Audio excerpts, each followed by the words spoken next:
नमस्कार मित्रों, आज की इस वीडियो के अंतर्गत हम संस्कृत के पद्यांश क्रमांक 6 की व्याख्या को यहाँ से प्रारंभ करेंगे।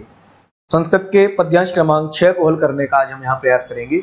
पहले हम इन श्लोकों के अर्थ देखेंगे और उसके बाद फिर हम इन श्लोकों से संबंधित जितने भी प्रश्न हमसे पूछे गए हैं उन प्रश्नों के उत्तर देने का प्रयास करेंगे। चलिए, श्लोक आपको पहला दिया गया है, संरोहति अग्निना दग्धम वनम परशुना हतम वाचा द्रुप्तम बीभत्सम न संरोहति वाक्शतम।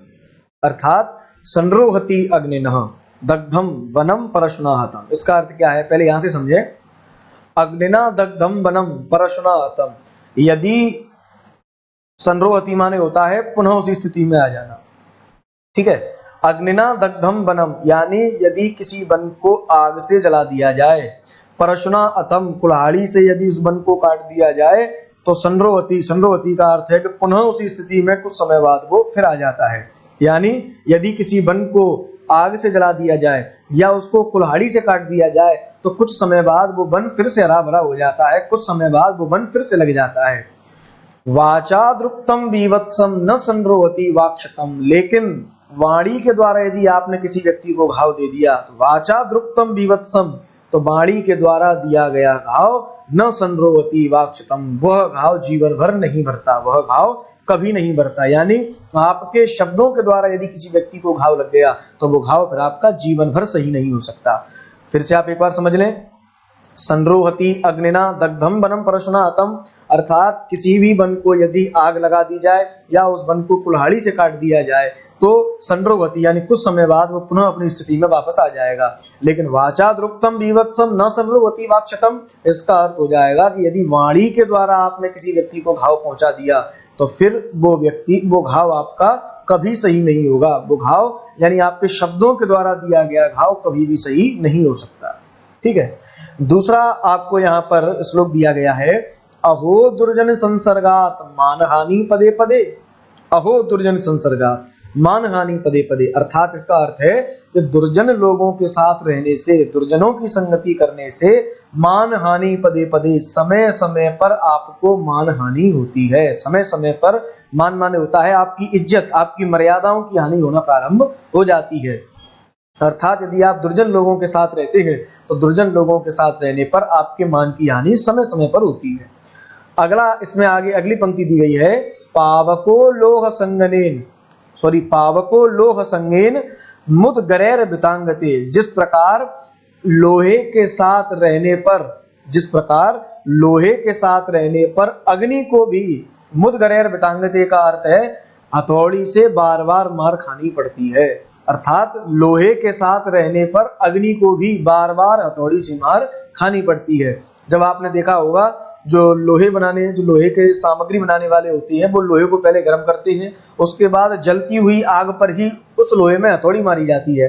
तो इसका कहने का अर्थ ये है कि दुर्जन लोगों की संगति रहने पर आपके मान की समय समय पर हानि होती है। मान हानि पदे पदे, समय समय पर आपके मान की हानि होती है। जिस प्रकार लोहे की संगति में रहने पर आग को भी हथौड़ी की चोट खानी पड़ती है। तो हमने इस दोनों श्लोकों के अर्थ समझे। अब हम इन श्लोकों से संबंधित जो प्रश्न हमसे पूछे गए हैं उन प्रश्नों की तरफ बढ़ना प्रारंभ करते हैं। चलिए, पहला प्रश्न आपको दिया गया है, एतत् अग्निना दग्धम अपि संरोहति। एतत् अग्निना दग्धम अपि संरोहति, यानी आग से जल जाने के बाद भी पुनः अपनी स्थिति में कौन आ जाता है? तो पहला ऑप्शन है वनम, दूसरा ऑप्शन है परशु, तीसरा ऑप्शन है वाक और चौथा ऑप्शन है छतम। तो इसका सही उत्तर क्या हो जाएगा आपका? वनम, यानी आग से जल जाने के बाद भी वन अपनी पुनः उसी स्थिति में आ जाता है। तो इसका सही उत्तर हो जाएगा आपका ऑप्शन क्रमांक 1 वनम। आगे बढ़ते हैं दूसरे प्रश्न की ओर। दूसरा प्रश्न आपको दिया गया है, एषः मुद्गरेर बितांगते। एषः मुद्गरेर बितांगते, यानी इनमें से ऐसा कौन है जो हथौड़ी की मार खाता है?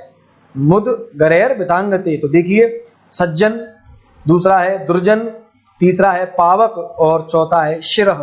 तो इसका सही उत्तर क्या हो जाएगा? पावक, यानी कि अग्नि, अग्नि का पर्यायवाची है, आग का पर्यायवाची है, फ्लेम इंग्लिश में कहते हैं फ्लेम, उसका पर्यायवाची है पावक। तो इसका सही उत्तर क्या हो जाएगा? ऑप्शन क्रमांक 3। आगे बढ़े अगले प्रश्न की ओर। दुर्जन संसर्गात अत्रायम समासः, दुर्जनों की संगति, इसका जो हम विग्रह करेंगे वो क्या होगा, दुर्जनों की संगति। तो संबंध तत्पुरुष समास का ये भेद होगा, दुर्जन संसर्गात यानी दुर्जनों की संगति। तो इसका सही उत्तर क्या हो जाएगा, ऑप्शन क्रमांक दूसरा। संसर्गात दिया पंचमी विभक्ति में, ये संसर्गात अपादान कारक है ना।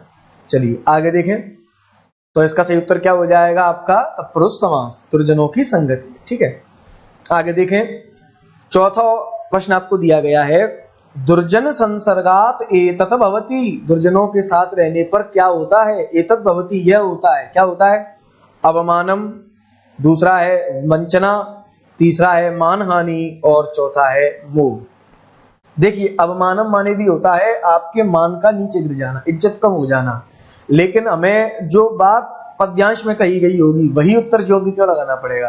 पद्यांश में हमसे क्या कहा है, दुर्जन संसर्गात मानहानि पदे पदे, तो इसका सही उत्तर फिर क्या हो जाएगा, मानहानि।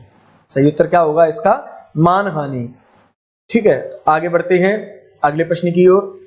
अगला और अंतिम प्रश्न आपको यहाँ दिया गया है, वो है वाक पदस्य अयम लिंगम, वाक पद में यहाँ कौन सा लिंग है, वाक पदस्य अयम लिंगम, वाक पद में यहाँ पर कौन सा लिंग होगा, तो वाक वाणी स्त्रीलिंग होती है, तो इसका सही उत्तर क्या हो जाएगा, चौथा ऑप्शन वाक स्त्रीलिंग। ठीक है, तो हमने इन पांचों प्रश्नों के उत्तर यहाँ हल किए। आशा है आप सभी को इस पद्यांश का अर्थ और इस पद्यांश से संबंधित जितने भी प्रश्न हमसे पूछे गए थे वे सभी बड़ी आसानी से समझ में आए होंगे। आगे की वीडियो में हम अगले पद्यांश के साथ आपसे मिलेंगे। यदि आपको ये वीडियो पसंद आई हो, चैनल को सब्सक्राइब करें, वीडियो को लाइक करें एवं अपने अधिकतम मित्रों तक, अधिकतम साथियों तक इस वीडियो को आप अवश्य पहुंचाएं, जिससे वो लोग भी इसका फायदा ले सकें। धन्यवाद।